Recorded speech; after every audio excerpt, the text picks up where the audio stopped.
A paz do Senhor Jesus aos nossos irmãos. Boa noite a todos os nossos amigos, a todos que nos acompanham nesta transmissão pelo Facebook. Que Deus continue te abençoando, porque eu acredito que Ele já tem te abençoado muito. Aleluia, Ele tem guardado você e a sua família. Aleluia. Queridos, hoje nós estamos aqui em um culto online, onde nós vamos fazer aqui um momento da Santa Ceia do Senhor Jesus. Um culto de Santa Ceia, aleluia.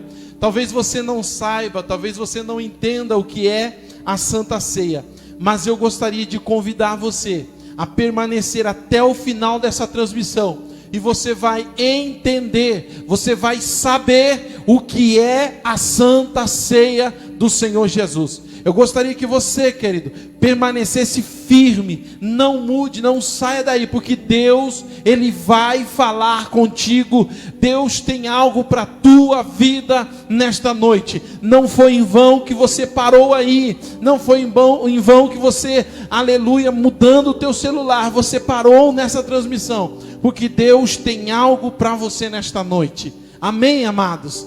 Aleluia. O texto ao qual vamos ler, o texto ao qual vamos usar para falarmos nesta noite, está lá no primeiro livro de Coríntios, no capítulo 11, no versos 26. 1 Coríntios 11, 26. Eu já quero mandar um abraço, né, irmãos, a todos os nossos irmãos ali do Paraguai, eles que estão nos acompanhando. Deus abençoe. Os irmãos também de Chapecó, né? Os nossos irmãos lá do Mato Grosso, de Três Lagoas, Deus abençoe. Nosso querido irmão lá de Agrolândia, Santa Catarina, que benção. Deus abençoe vocês, é um prazer, é uma honra nós termos vocês conosco. Deus abençoe a todos, né, que estão nos assistindo, seja no Brasil, fora do Brasil. Eu acredito que essa transmissão vai chegar em muitos lugares, porque Deus, Ele quer alcançar, Deus quer falar com você nesta noite. Amém, queridos? Então vamos ler o texto bíblico que vai dizer assim, 1 Coríntios 11, 26. Porque todas as vezes que comerdes este pão e beberdes este cálice, anunciai a morte do Senhor até que Ele venha. Aleluia, eu vou ler novamente. Porque todas as vezes que comerdes este pão e beberdes este cálice, anunciais a morte do Senhor até que venha. Amém, queridos? Glória a Deus. Deixa eu orar por você, deixa eu orar pela tua família, deixa eu orar pelo teu casamento, querido. Se você está perto do seu esposo, pegue na mão dele, deixa eu abençoar. Aleluia, aleluia. O Senhor tem nos dado, irmãos, graça e autoridade para abençoar vidas, famílias, e eu quero abençoar você. Aleluia, eu quero ser o instrumento, porque a bênção vem do Senhor. Eu quero ser o canal, porque a unção e a graça vem do Senhor, querido. Mas deixa eu abençoar você, no nome de Jesus. Pai querido e santo, Pai de amor e de misericórdia, nesta hora, Senhor, eu oro, Senhor, sobre a palavra que nós lemos, sobre, Senhor, este texto tão poderoso e revelador, a qual o Senhor revelou ao meu coração.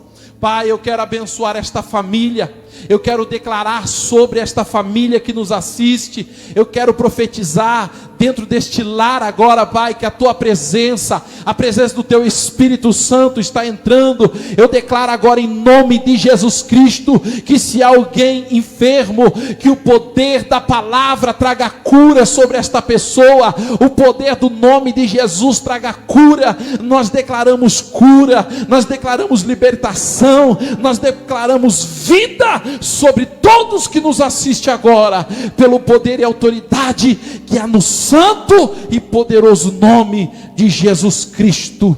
Aleluia, bendito seja o nome do Senhor Jesus. Glória a Deus. Queridos, eu quero ser breve, porque ainda vamos cearmos junto. Amém? Ceia fala de comunhão. Aleluia. Se não há comunhão, não há ceia. Não tem como, irmãos. Ceia fala de comunhão. E ainda que nós estejamos distante fisicamente, mas em espírito nós estamos todos unidos. Amém, igreja? Aleluia. O texto a qual acabamos de ler, texto este escrito pelo apóstolo Paulo, este texto, ele é o texto a qual Paulo vai falar sobre a Santa Ceia. Ele começa dizendo: o que eu recebi do Senhor é o que também vos ensinei. Então o que Paulo está transmitindo, não só para a igreja de Corinto, mas para nós também, o que ele está passando é o que ele recebeu do Senhor, é as instruções, é a diretriz, é a direção que o Senhor deu a ele. Então Paulo agora ele está replicando, ele está passando para nós. E a direção que Paulo está dando, o texto está dizendo: anunciai a morte do Senhor até que venha. Querido, neste texto eu encontro dois grandes eventos. Nós poderíamos dizer que é os dois maiores eventos que a humanidade vai presenciar, ou vai viver. Esses dois eventos são os maiores. Veja bem, está falando da morte e também está falando da volta de Jesus. Então, querido, este único versículo do capítulo 11, do verso 26, ele está relatando dois grandes eventos: a morte e a volta de Cristo.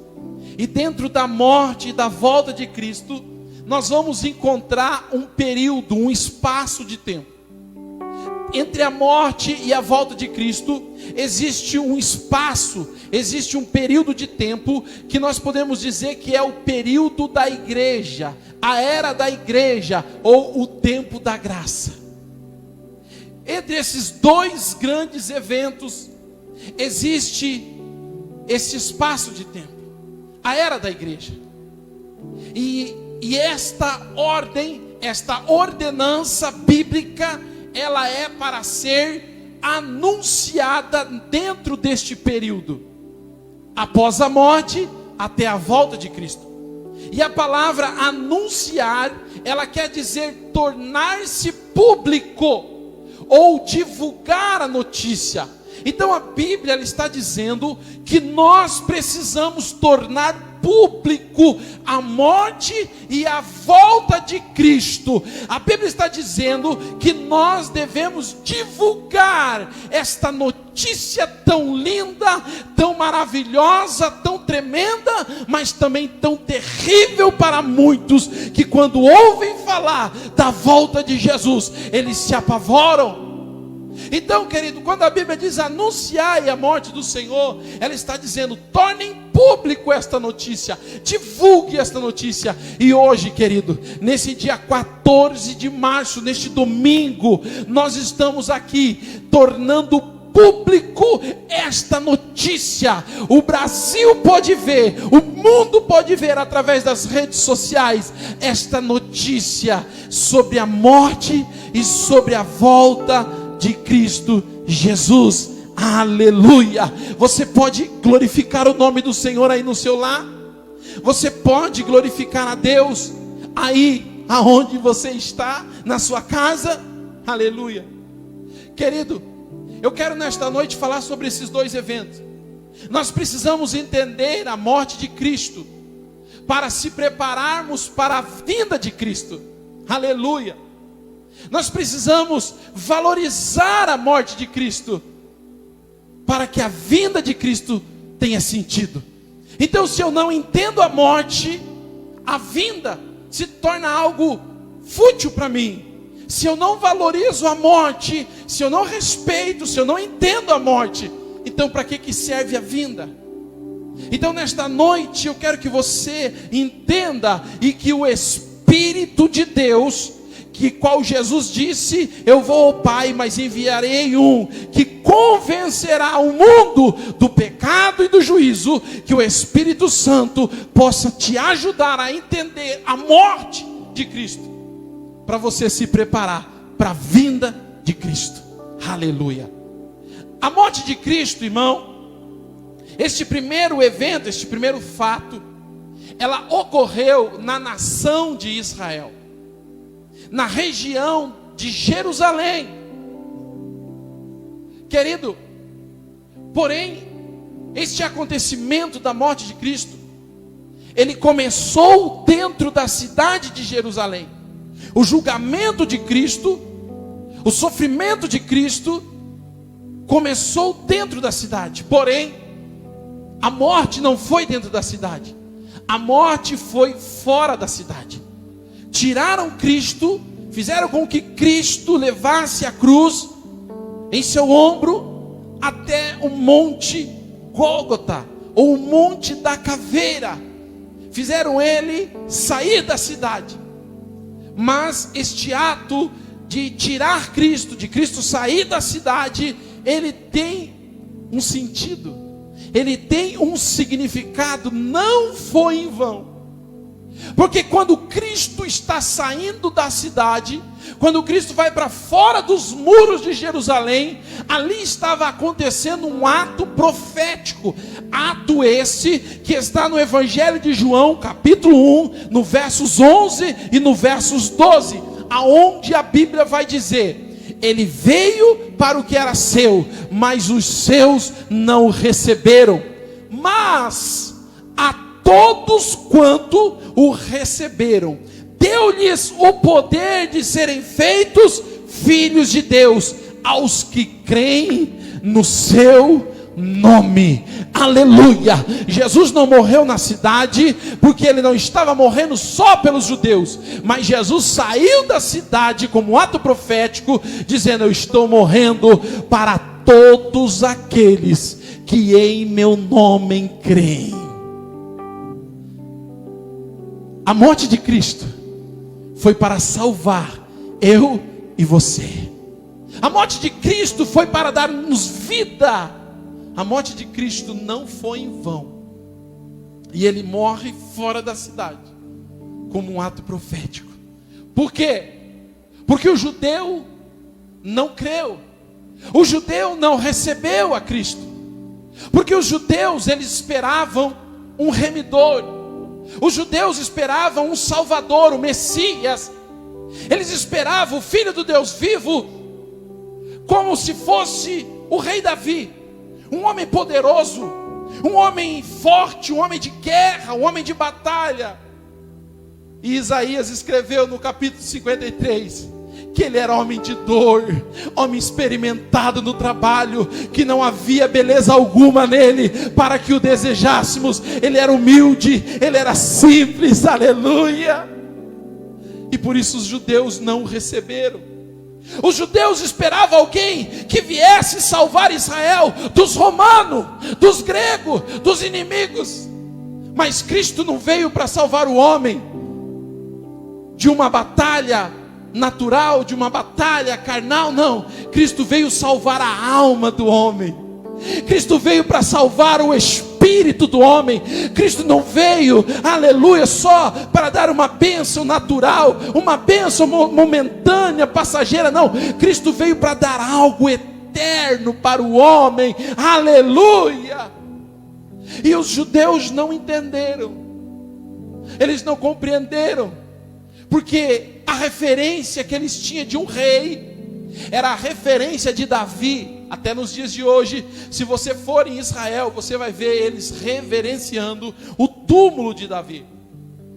Então a referência que eles tinham de um Messias era como o rei Davi. Mas Jesus veio com humildade, Jesus veio com simplicidade, aleluia. Jesus não veio para estabelecer um reino nesta terra. Ele disse: o meu reino não é terreno, aleluia. Jesus veio, querido, para estabelecer o reino espiritual, aleluia. Jesus não veio para derrotar os romanos, os gregos, os assírios, não. Jesus veio para derrotar Satanás. Jesus veio para derrotar os demônios. Jesus veio para derrotar toda a potestade, todos os principados, todas as hostes da maldade.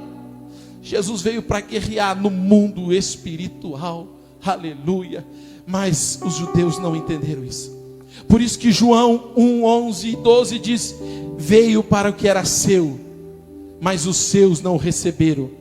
Mas a todos quanto o recebem, deu-lhe o poder de serem feitos filhos de Deus, aos que creem no seu nome.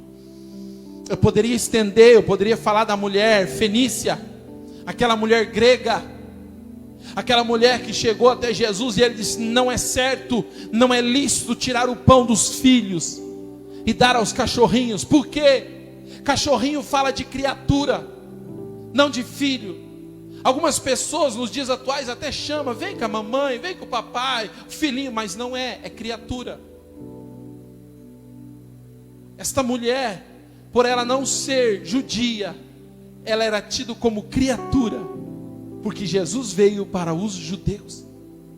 Mas quando ele sai da cidade, quando ele rompe as muralhas de Jerusalém, e ele sai da cidade, ele dá a oportunidade de nós sairmos do estado de criatura para o estado de filho. É por isso que Marcos 16 versos 15 vai dizer: ide por todo o mundo e pregai o evangelho a toda criatura.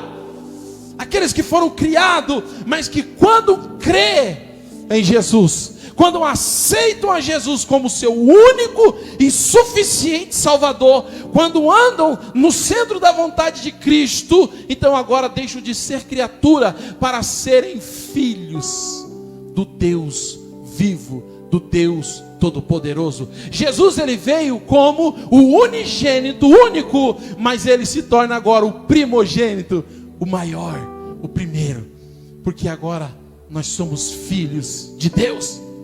Então, querido, você precisa entender a morte de Cristo. Anunciai a morte. Eu estou te falando da morte de Cristo. Por que que Cristo morre? Por que ele foi morto? E a morte de Cristo, todas as vezes que nós falamos em morte, nós falamos de uma situação, um acontecimento terrível, tenebroso, doloroso, assombroso. Mas a morte de Cristo não. A morte de Cristo foi a maior vitória alcançada em todos os tempos. A morte de Cristo não foi derrota, não. A morte de Cristo foi a maior vitória alcançada, a maior conquista já vista em todos os tempos. Então, falar da morte de Cristo não é falar de uma derrota, é falar da maior vitória que a humanidade já contemplou, já recebeu.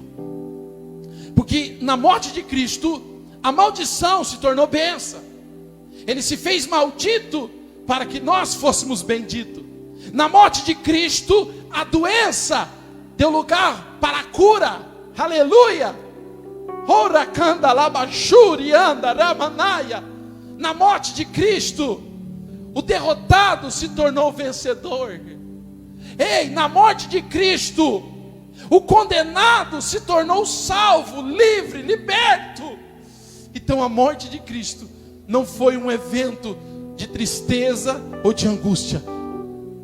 A morte de Cristo foi a maior vitória que a humanidade pode contemplar. Aleluia!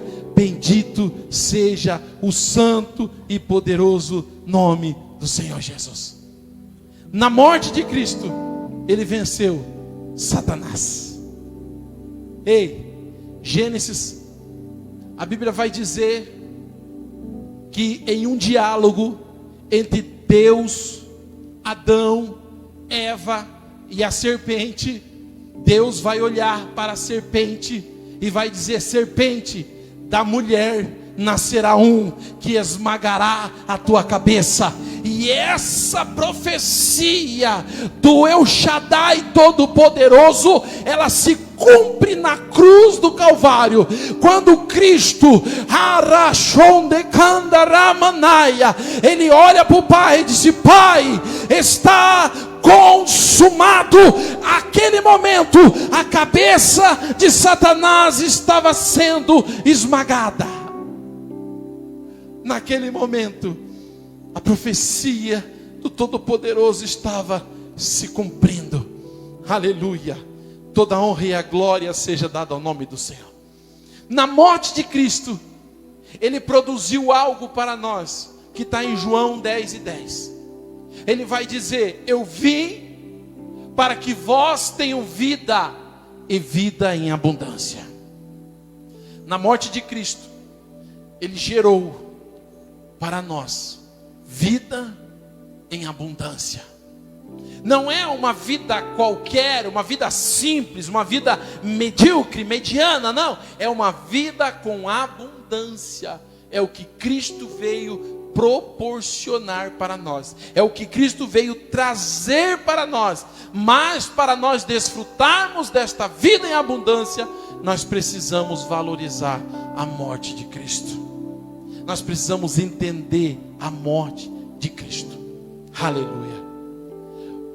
O texto diz: anunciai a morte, até que Ele venha. Eu falei da morte, e agora eu quero falar da volta. Este segundo evento, ele ainda não aconteceu. Eu estou indo um pouco rápido por causa do nosso horário. Eu não quero ser cansativo para você, mas eu poderia falar horas da morte de Cristo, porque é algo glorioso, é algo extraordinário. Mas vamos lá, deixa eu falar desse segundo evento, a volta. Ela ainda não aconteceu. Ninguém pode dizer o dia, e muito menos a hora. Não há ninguém nesta terra com capacidade e nem autoridade para dizer quando acontecerá esse evento. Pode ser o maior cientista, pode ser o maior astrólogo, seja o maior estudioso, pode ser o homem mais importante, o homem mais rico deste planeta Terra. Ele não tem autoridade, e muito menos conhecimento, para dizer quando acontecerá este segundo evento.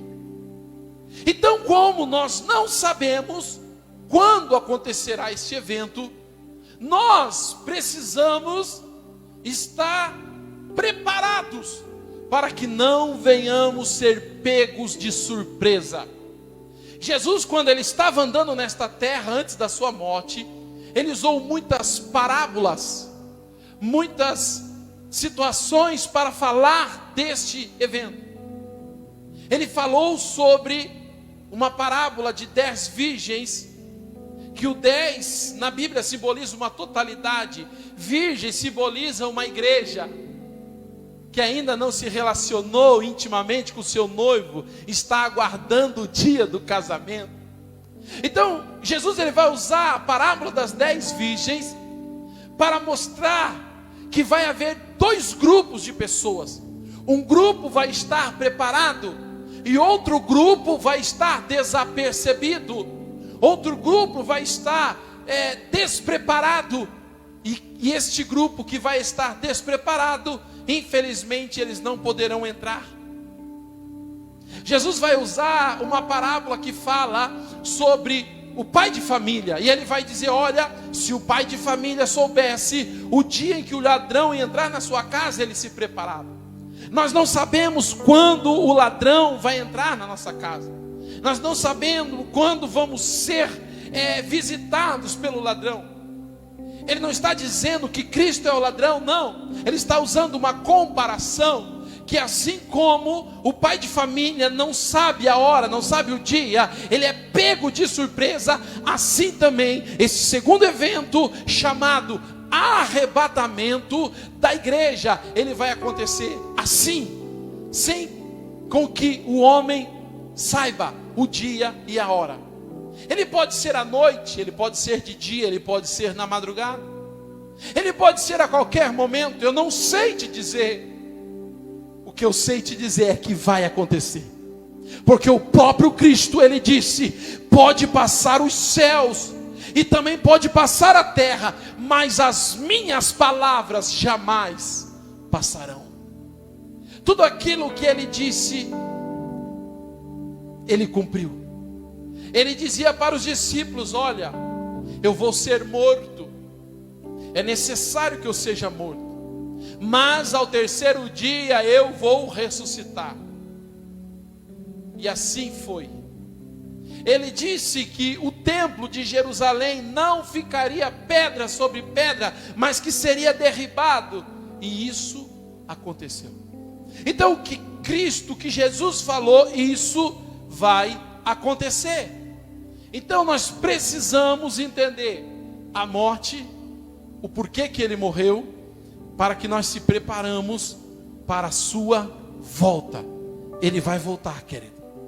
Você que me ouve, você que me assiste, saiba de uma coisa: ele vai voltar.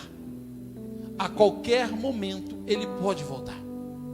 Nós, cristãos, nós aguardamos este evento coletivo, mundialmente, todas as nações, todos os países do globo terrestre irão ser raptados, sequestrados, tirados desta terra. Mas Jesus pode voltar para um de nós antes deste evento.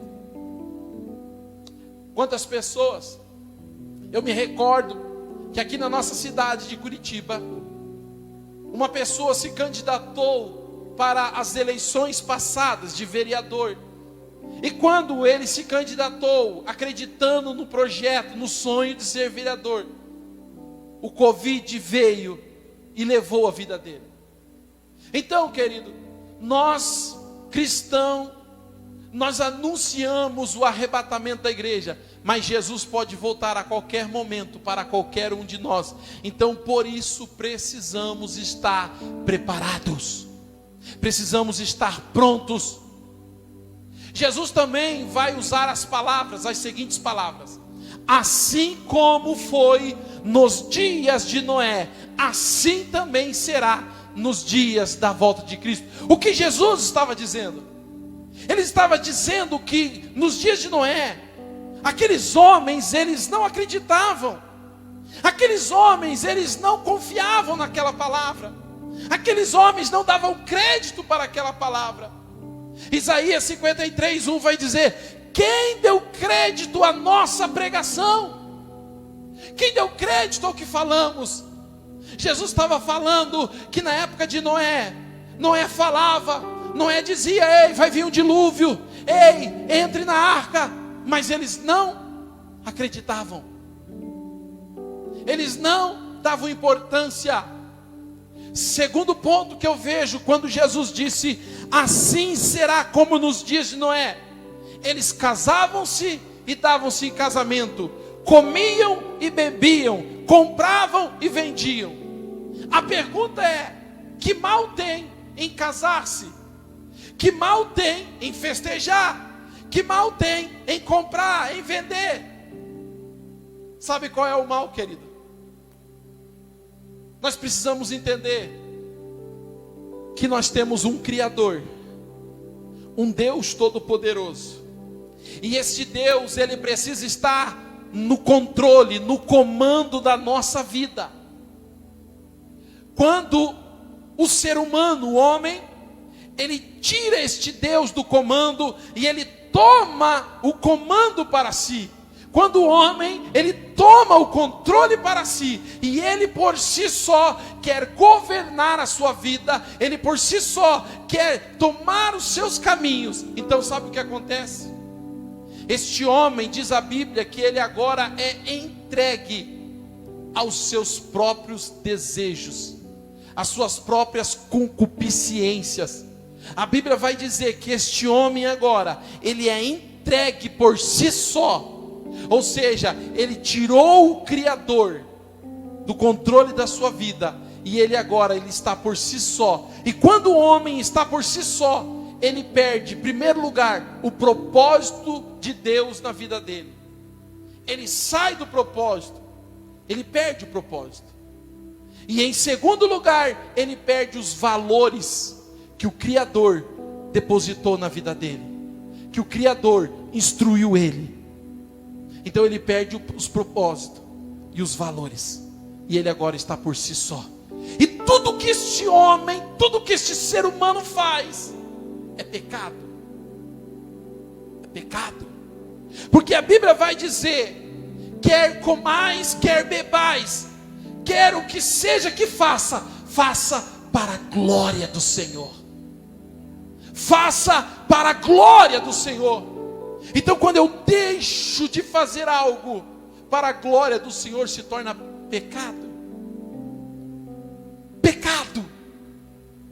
E o que é pecado? Pecado é algo que afasta o homem de Deus. Isaías fala: os vossos pecados fazem divisão entre vós e o vosso Deus. Então nesta noite eu te convido, meu irmão, meu amigo, minha amiga que me assiste, entregue o controle da tua vida para o Criador.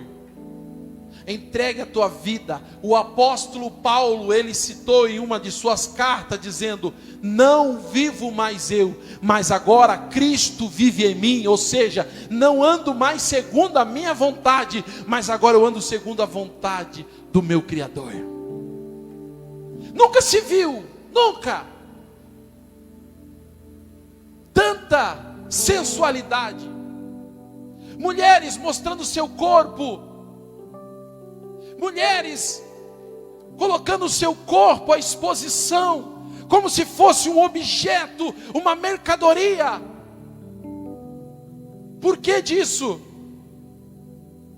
Porque tiraram o Criador do comando e estão andando pelas suas próprias vontades, pelas suas próprias concupiscências. Romanos 1:24 diz assim: por isso também Deus os entregou às suas concupiscências de seus coração, a imundícia, para desonrarem seus corpos entre si. Por que o homem está na Cracolândia, vivendo como um zumbi, cheirando mal, fedendo? Por que o homem está morrendo na Cracolândia? Porque ele tirou o Criador do comando. Ele não valorizou a morte do Criador, do Cristo Todo-Poderoso. Ele não valorizou a morte de Cristo. Então, quando eu não valorizo a morte de Cristo, eu não me preparo para a vinda de Cristo. E quando eu não me preparo para a vida de Cristo, eu tiro o Criador do comando. E quando eu tiro o Criador do comando, eu vivo as minhas próprias paixões carnais. Eu vivo as minhas próprias concupiscências. Porque eu quero dizer algo para você que me assiste. Evangelho é renúncia. Evangelho é deixar de viver a sua vontade para fazer como Cristo fez lá no Monte das Oliveiras, no jardim do Getsêmani. Pai, todavia cumpra em mim a tua vontade. A oração do Pai Nosso: seja feita a tua vontade, como os anjos executam no céu, que assim seja feita na terra. Queridos, o que eu quero dizer para você hoje: pare tudo. Pare tudo. Não queira ser autossuficiente. Não queira ser egoísta, soberbo. Não queira viver a tua vida. Porque Tiago diz que a nossa vida aqui na terra, ela é como vapor. Hoje, milhares de pessoas partiram desta terra. A vida é passageira. Mas eu estou falando de uma eternidade. Eu estou falando de um evento, arrebatamento, que vai te levar para a eternidade. Eternidade. Então, amados, como eu gostaria de ficar mais tempo falando sobre isso, mas eu preciso ir para frente. Escute, me ouça. Como eu deixo Deus no comando da minha vida? Como eu entrego o comando da minha vida para Deus? Como eu faço para mim participar do arrebatamento? Lá no livro do Gênesis, no capítulo 5, no versos 24, tem uma resposta para você. A resposta é: e andou Enoque com Deus, e Deus o tomou para si. O arrebatamento será para todos aqueles que andam com Deus. O arrebatamento será para todos aqueles que entrega o comando da vida para Deus. O arrebatamento será para todos aqueles que seguram na mão de Deus, como um filho segura na mão do pai e não larga por nada, e anda junto com o pai, e caminha junto com o pai, e confia no pai, e atravessa a rua aonde o pai atravessa, e vai para onde o pai vai. O arrebatamento é para quem anda com Deus. E Enoque andou com Deus, e Deus o tomou para si. Você precisa entender, querido, você precisa aceitar Deus no controle da tua vida. Volte enquanto há tempo. Ei, Deus não te criou para você ficar alcoolizado, destruindo a tua vida, a tua família, a tua casa. Deus não te criou para você ser entregue à prostituição.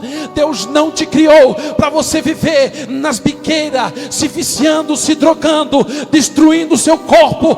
Deus não te criou para você ficar adorando a um pedaço de madeira, a um pedaço de gesso, obras feitas pela mão do homem.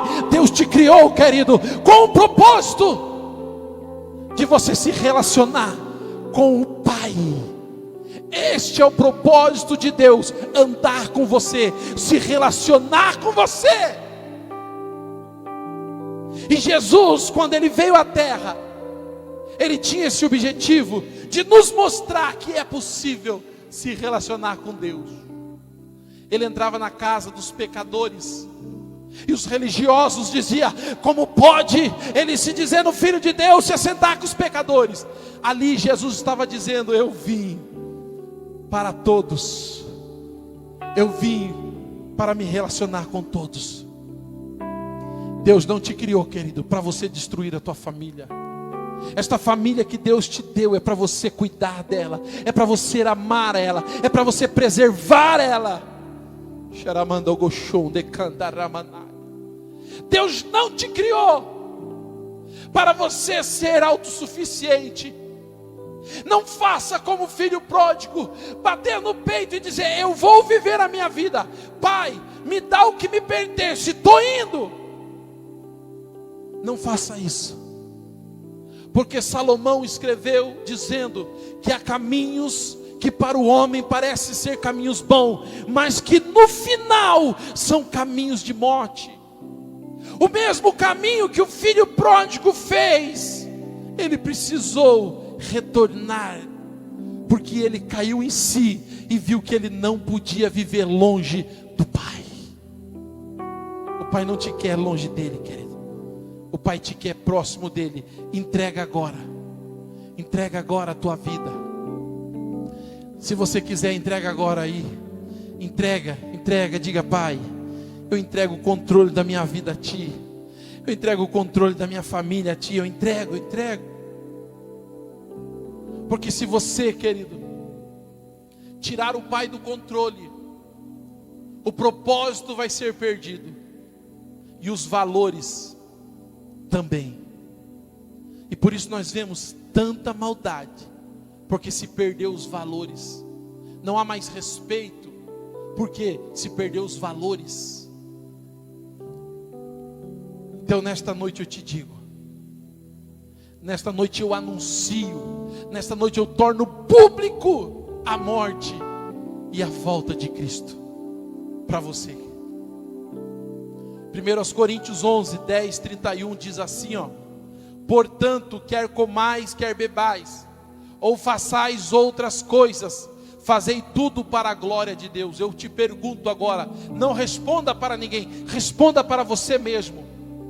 Responda para você: o que você está fazendo glorifica o nome de Deus? As tuas atitudes, as tuas postagens nas redes sociais glorificam o nome de Deus? Os sentimentos que regem você glorificam o nome de Deus? As atitudes que você toma glorificam o nome de Deus? Se não glorifica, é pecado. E se é pecado, te afasta de Deus. Entenda isso.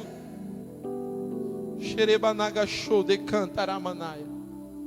Toda a honra e toda a glória nós damos ao Senhor. Eu quero neste momento, querido, parar por aqui. Eu quero orar com você. Por causa do nosso tempo. Está tão maravilhoso, eu sinto a presença. Tem alguém que está sentindo a presença de Deus aí? Se tem alguém, coloca aí, escreve aí, eu estou sentindo. Se tem alguém aí, glorifica o nome de Deus. Coloca aí nos comentários, glória a Deus. Coloca aí, irmão, coloca. Vamos glorificar o nome de Deus. Que essa escrita seja para a glória do nome do Senhor. Aleluia. Não tenha vergonha, libere um glória aí na tua casa, na tua sala. Ah, mas eu estou perto da minha namorada. Ei, cuidado, hein? Jesus disse que aquele que não me confessar diante dos homens, também diante do Pai, eu não vou confessar Ele. Aquele que me nega, eu também negarei Ele. Mas aquele que me glorifica diante do Pai, também eu glorificarei Ele. Aleluia, aleluia. Tem gente dando glória aí? Escreve aí, irmão, escreve aí. Glória a Deus. Escreve aí, irmão. Dá glória a Deus. Vamos glorificar a Deus, irmãos. Porque tudo que nós fazemos, a Bíblia diz que tem que ser para a glória de Deus. Aleluia.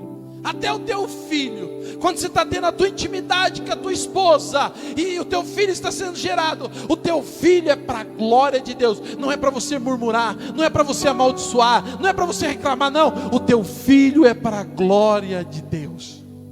É para que você olhe e glorifique a Deus, dizendo: como pode?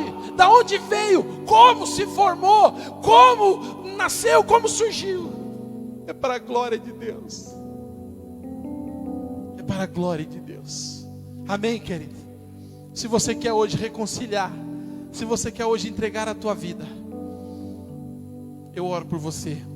Pai, essas pessoas que me assistem, que me ouvem, essas pessoas, Pai, que neste momento entregam a vida para Ti, entregam o controle, Pai. Senhor, quantas pessoas tomaram o controle, tiraram o Senhor do controle da vida delas, e falaram: a partir de hoje eu vou viver a minha vida. Perderam o propósito e perderam os valores, mas hoje, Pai, eles estão devolvendo para o Senhor o controle. Hoje eles estão devolvendo para o Senhor, Pai, o controle da vida deles. Oh Pai, perdoa os seus pecados, perdoa as suas falhas, os seus erros, as suas iniquidades, e os abençoa, e os fortalece para a sua volta, em nome de Jesus. Amém, queridos, amém. Que Deus os abençoe, Deus abençoe a tua vida. Se você, depois desta live, se você quiser falar conosco, eu vou dar o meu número particular. Se puder escrever aí para nós, o pessoal da mídia, 995956935. Eu vou dar o meu contato particular. Se você quiser abrir o teu coração, quiser ajuda, eu me coloco hoje à disposição para ajudar você, para orar com você, para abraçar você. E também nós temos o WhatsApp do ministério, que vai ter alguém lá que também vai te aconselhar, vai te abraçar, vai te acolher. Amém, querido? Com o maior prazer. Se você quiser deixar o teu contato ali nos comentários, deixe, que nós vamos entrar em contato com você, e nós vamos te ajudar, nós vamos te sustentar, para que você esteja preparado para a volta de Cristo, para esse segundo evento. Amém, irmãos? Deus abençoe.